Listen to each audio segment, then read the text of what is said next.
Varicose వ్యాధితో బాధపడుతున్నారంట. తక్కువ ఖర్చుతో ట్రీట్మెంట్ కావాలి అనుకుంటే ఎవిస్ హాస్పిటల్ని సంప్రదించండి. నమస్కారం. పంచతంత్రంలోని రకరకాల కథలు చెప్పుకుంటున్నాం. ఇవాళ ఒక ప్రత్యేకమైన కథ చెప్తాం. వల్మీకోదరస్థ సర్ప కథ.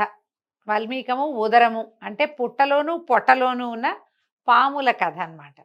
సాధారణంగా వ్యక్తులు ఏం చేస్తారంటే ఏదైనా పోట్లాడుకున్నారనుకోండి, ఒకళ్ళ రహస్యాలు ఒకళ్ళు బయట పెట్టేస్తారు. నువ్వు అప్పుడు అలా చేయలేదా అని వాళ్ళు, నువ్వు ఇప్పుడు ఎలా చేసావు నాకు తెలుసులే, మీ ఇంట్లో ఉన్న వస్తువు ఎలా వచ్చిందో, ఇలా మాట్లాడుకుంటారు. పోట్లాట వచ్చినప్పుడు సంయమనంగా ఉండటం నేర్చుకోకపోతే తమ రహస్యాలు ఒకళ్ళ రహస్యాలు ఒకళ్ళు బయట వేసేసుకుంటారని చెప్పడానికి ఉదాహరణగా ఈ కథని చెప్పారు. అయితే ఇందులో ఇంకొక వేరే పాయింట్ ఉంటుంది. కథ తర్వాత మళ్ళీ చెప్పుకుందాం. పూర్వం ఒక రాజుగారికి ఒక కుమారుడు కలిగాడు. ఈ కుమారుడు పుట్టినప్పటి నుంచి పారసైట్స్ తోటి బాధపడేవాడు. అతని పొట్టలో పాములు ఉండేవి పాపం. అయితే విపరీతమైన ఆకలి, ఆహారం తీసుకున్నా కూడా ఎప్పుడు వాంతులు మోషన్స్ అలా అయిపోయి బక్క చిక్కిపోయి ఎప్పుడు కడుపులో నొప్పితోటే ఉండేవాడు. అవేవో 2 పాములో ఏమిటో అనుకునేవాళ్ళు. మనం చెప్పుకుంటాం, మన దగ్గర పాములు ఉంటాయి, ఎలికిపాము అంటారు. ఎలికిపాములు 2 ఉంటాయంటారు. ఈ వైద్యులు పిల్లాడికి కొంచెం 13-14 సంవత్సరాలు వచ్చాక తెలుసుకున్నారు ఇతని పొట్టలో ఒక పాము ఉందని. ఆ పొట్టలో ఉన్న పారసైట్ వల్ల ఈ పిల్లవాడు రెక్కొని బలంగా అవటం లేదని చెప్పి అనేవాళ్ళు. సన్నగా పొడుగ్గా బాగానే ఉండేవాడు, చక్కగా కన్ను ముక్కు తీరు, రాజుగారి అబ్బాయి కదా, ముచ్చటగా ఉండేవాడు. కానీ పిల్లవాడు ఎప్పుడు అనారోగ్యంతో, కడుపులో నొప్పితో, మోషన్స్తో అట్లా బాధపడుతూ ఉండేవాడు. వాడికి ఒక 22-23 సంవత్సరాలు వచ్చాక వాడికి ఇంట్లో ఉండాలంటే విసుగు పుట్టింది. ఉండలేకపోయాడు. ఎప్పుడు మందులు వైద్యాలు, అమ్మా నాన్న బాధపడ్డాలు, వచ్చిన వాళ్ళంతా పరామర్శించటాలు చాలా విసుగ్గా ఉండి అతను నేను ఇంట్లో ఉండనని ఏదో రాజ్యానికి బయటికి వెళ్ళిపోయి ఏదో ఒక వేరే రాజ్యంలో ఒక దేవళం, పాతపడిపోయిన పురాతనమైన ఒక దేవళం ఉంటే ఆ దేవళంలో ఉండి ఆ రాజ్యంలో తిరుగుతూ ఉండేవాడు. కడుపులో నొప్పిగా ఉంటే బాధపడేవాడు. ఆహారం దొరికినప్పుడు తింటూ ఒక దేశద్రిమ్మరిలాగా ఉండిపోయాడనమాట. అయితే ఈ రాజకుమారుడు ఏ ఊరైతే వచ్చాడో ఆ ఊరి రాజుగారికి 2 ఆడపిల్లలు ఉన్నారు. రాజుగారి అమ్మాయిలు, 2 మంచి పిల్లలు, బుద్ధిమంతులు. అయితే ఆ రోజట ఒకరోజు రాజుగారికి పుట్టినరోజు. అమ్మాయిలు 2 చక్కగా పొద్దున్నే తయారై వచ్చి తండ్రిని విష్ చేయడానికి వచ్చారు. బర్త్డే విషెస్ చెప్తాం కదా మనం, అట్లా వస్తే పెద్ద అమ్మాయింది, ఓ రాజా నీకు జయముగాక, నీ కీర్తి ఆచంద్ర తారార్కము ఉండుగాక, నీ రాజ్యం ఇంకా విస్తరించుగాక, నీకు జయముగాక అని ఇట్లా మంచి మాటలతో హెయిల్ ద కింగ్ అంటాం అలాగా చెప్పిందనమాట. రెండో పాప ఏమంది, రెండో అమ్మాయి, పుట్టినరోజు శుభాకాంక్షలు నాన్న అని నీ కర్మ ఫలితాన్ని అనుభవించు అని చెప్పింది. ఈ కర్మ ఫలితాన్ని అనుభవించడం, అంతకుముందు అమ్మాయి భగవద్గీత చదువుకుంటోంది. ఆ భగవద్గీతలో ఏం చెప్తారు, కర్మఫలాన్ని అనుభవించి పోగొట్టుకోవాలి, అనుభవించేస్తే వచ్చే జన్మ అద్భుతమైన జన్మ వస్తుందన్న కొన్ని వాక్యాలు ఆ అమ్మాయికి అర్థమైనాయి. అది చెప్పింది. చెప్పంగానే రాజుకు చాలా కోపం వచ్చింది.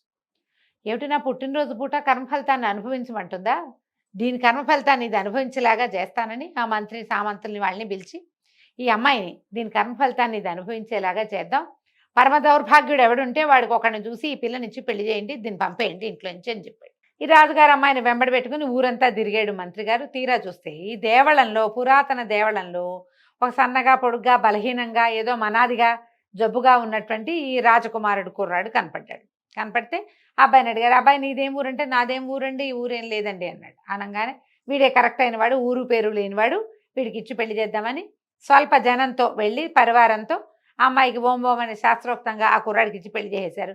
రాజకుమార్తె నుంచి పెళ్లి చేస్తామంటే ఎందుకు వద్దంటారు, పెళ్ళైపోయింది. ఏదో దైవ సంకల్పం గుళ్ళో చేస్తున్నారులే అని సరేనన్నాడు.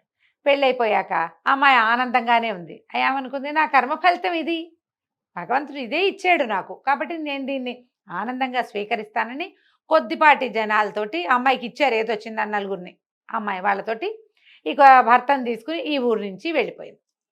వేరే ఊరు వెళ్ళింది. ఒక చెరువు పక్కన చక్కగా ఖాళీ స్థలము, ఒక పాత దేవళము ఉంటే ఆ ఖాళీ స్థలంలో ఒక చిన్న డేరా లాంటిది వేయించుకుని భర్తను అక్కడ కూర్చోబెట్టి, ఏమంటే ఊళ్ళోకి వెళ్ళి నేను సరుకులు పట్టుకొస్తానని ఆ అమ్మాయి కాస్త ఊళ్ళోకి వెళ్ళి సామాన్లు అవి తెచ్చుకుని వస్తూ ఉంటే అమ్మాయికి ఒక విచిత్రమైన దృశ్యం కనపడింది. ఏమట, ఈ రాజకుమారుడు బాగా నిద్ర వచ్చి బయట గాలేస్తోందని ఓ పుట్ట పక్కన పడుకున్నాడు. ఆ చెరువు పక్కనే ఓ పుట్ట ఉంది. ఆ పుట్టలోంచి ఒక పాము బయటకు వచ్చింది. ఈ అబ్బాయి అక్కడ నిద్రపోయాడు. ఎప్పుడైతే పుట్టలో పాము బయటకు వచ్చిందో ఈ రాజకుమారుడి పొట్టలో బాగా భోజనం చేస్తూ హాయిగా ఆరోగ్యంగా ఉన్న పాము కూడా అతని నాసారంధ్రాల్లోంచి ముక్కులోంచి ఇట్లా బయటకు వచ్చిందట గాలి పీల్చడానికి. పాముల్ని ఏమంటారు, గాలి తింటాయవని చెప్తారు. సరే, ఇది ఆ పాము ఈ పాము రెండు తల్లాడిస్తూ ఒకదాన్ని ఒకటి చూసుకున్నాయి.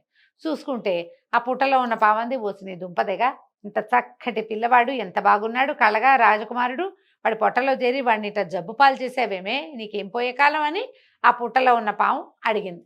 అడిగేసరికల్లా ఈ రాజకుమారుడి పొట్టలో ఉన్న పాము అంది, ఏమిటి, నేను చిన్నప్పటి నుంచి ఉన్నాను, వీడు పుట్టక నుంచే నేను హాయిగానే ఉన్నాను, నువ్వు మాత్రం రెండు పెద్ద పెద్ద బంగారం బిందెల బంగారం మీద కూర్చోలేదా, బంగారపు బిందెలతో బంగారం ఉంది ఈ పుట్టలో, నువ్వు కూర్చుని నువ్వు ఆనందిస్తున్నావు, నీకు మాత్రం లేదా అంటే నువ్వు అని మాట్లాడుకుని బుసలు కొట్టుకుంటున్నాయి.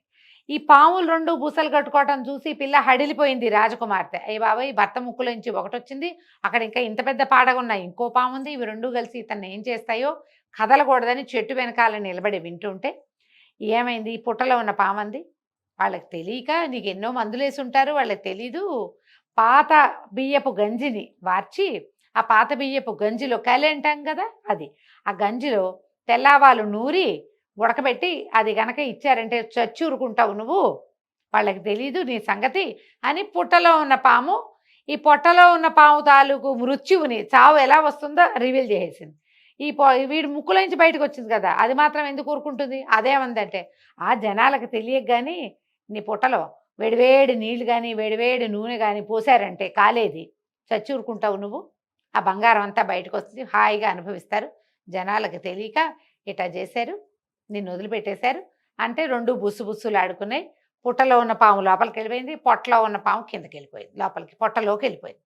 ఈ అమ్మాయి ఏం చేసింది, మళ్ళీ బజార్ వెళ్ళి చక్కగా ఒక పెద్ద బాణలి, ఒక పేద డబ్బాడు నూనె పట్టుకొచ్చి తెచ్చుకుంది. దాంతోపాటుగా పాత బియ్యం ఎక్కడున్నాయో వెతికి, తెల్లవాళ్ళు కూడా వెతుక్కుని అవి నూరడానికి ఒక రోలు కూడా పుచ్చుకుని అన్ని సామాన్లు ఒక పండివాడితో మోయించుకుని తీసుకొచ్చి అక్కడ పెట్టి భర్తకి చెప్పింది, ఏమండి గంజి కాసిస్తాను తాగుదురుగాని అని చెప్పి చక్కగా ఆ పాత బియ్యాన్ని పొయ్యి మీద పెట్టి బియ్యం గడిగటం, చెరువు ఉందిగా పక్కనే, బియ్యం గడిగింది, ఒక కుండలో శుభ్రంగా నీళ్ళు పోసింది, పొయ్యి మీద పెట్టింది, బాగా అన్నం కొత్త అలా ఉడికాక అన్నపు గంజి వార్చి ఈ తెల్లవాళ్ళని రోలు తెచ్చిందిగా అందులో నున్నగా నూరేసేసి మెత్తగా ఆవాలు అందులో కలిపింది, ఆ గంజి కుండని ఎత్తి పొయ్యి మీద పెట్టింది, బాగా ఉడికాక భర్తకి చెప్పింది, ఇది చాలా మంచిదండి, మీ కడుపులో నొప్పి తగ్గుతుంటే ఊళ్ళో వైద్యుడు చెప్పాడని భర్తతో మొత్తం గంజి అంతా తాగిచ్చేసరికి అలా తాగిన కాసేపటికి ఇతను ఏమీ కడుపులో నొప్పి వస్తుంది, నేను బాత్రూమ్కి వెళ్ళాలని చెప్పాడు.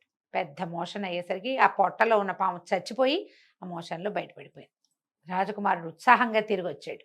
ఈ లోపల ఈ అమ్మాయి ఏం చేసింది, ఒక 3 రాళ్ళు పొయ్యి పెట్టింది, అంతకుముందు అన్నానికి పెట్టిందిగా, ఆ పొయ్యి మీద ఈ బాణలు ఎక్కించి దాన్ని నిండా నూనె పోసి మరగ్గా చేసింది. భర్త ఉత్సాహంగా గబగబా, అంతకుముందు ఇటా నడిచేవాడు ఈడుస్తూ స్పీడ్గా వస్తున్నాడు, పొట్ట ఖాళీ అయిపోయింది, ఆ పాము పడిపోయింది, అతనికి గంజి తాగిన ఉత్సాహం ఉంది, పొట్టలో ఉన్న నిప్పంతా తీసేసినట్టుగా ఉంది. గబగబా వచ్చాడు.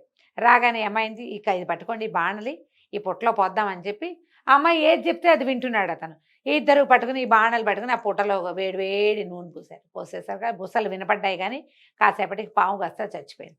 ఈ అమ్మాయి ఏం చేసింది, వచ్చిన పని వాళ్ళని, ఒరే పుట్ట తవ్వండిరా అంటే ఆవిడతో పాటు వచ్చిన కొద్దిపాటి పరివారం పుట్టను తవ్వేసరికి లోపల 2 పెద్ద పెద్ద బిందెలు, ఈజీగా 15 లీటర్లు బట్టే 2 బిందెలు ఉన్నాయి అందులో. ఆ 2 బిందెలు నిండా బంగారు కాసులే ఉన్నాయి. ఆ అమ్మాయి తవ్వించేసి ఆ 2 బిందెల్ని యువతలు పెట్టుకుని భర్త తాలూకు సొంత రాజ్యానికి బిందెలు మోయించుకుని తన పరివారంతో వెళ్ళిపోయింది. ఆమె తన కర్మ ఫలితాన్ని అనుభవించింది. రాజుగారు తన కర్మ ఫలితాన్ని ఎట్లా అనుభవించాడో మనకు ముందే తెలిసిందిగా. బంగారం లాంటి కూతుర్ని దారిన పోయే దానేకి ఇచ్చాడన్న మాట మాత్రం ఆయన ఎప్పటికీ పోగొట్టుకోలేకపోయాడు. ఈ అమ్మాయి మాత్రం దొరికిన దాన్ని సంతోషంగా స్వీకరించినందుకు ఆ అమ్మాయికి మంచి అవకాశమే లభించింది. ఈ పాములు 2 ఒకరి అవకాశాన్ని ఒకరి రహస్యాన్ని ఒకళ్ళు బయట పెట్టుకున్నందుకు 2 సమూలంగా నాశనం అయిపోయినాయి. ఎప్పుడు కూడా పోట్లాటల్లో తూతూ మేమే అనుకునేటప్పుడు రహస్యాలు బయట పెడితే 3వ వాళ్ళకి తెలుస్తుంది, మన ప్రాబ్లమ్స్ అన్నీ మనకి కొత్త సమస్యలు వస్తాయి. కాబట్టి పోట్లాడేటప్పుడు నువ్వు అలా చేయలేదా ఇలా చేయలేదా లాంటి రహస్యాలు మాట్లాడకండి. ఎవరో ఒకళ్ళు మానేస్తే కుదరదు, ఇద్దరు మానేయాలి. పోట్లాడుకునేటప్పుడు ఏ విషయం మీద పోట్లాడుకుంటున్నామో ఫోకస్డ్గా అదే పోట్లాడుకోవాలి, అంతకంటే ఎక్కువ మాట్లాడకూడదు. ఈ విషయం చెప్తూ ఈ కథ చెప్పారండి. కథ కంచికి మనం ఇంటికి.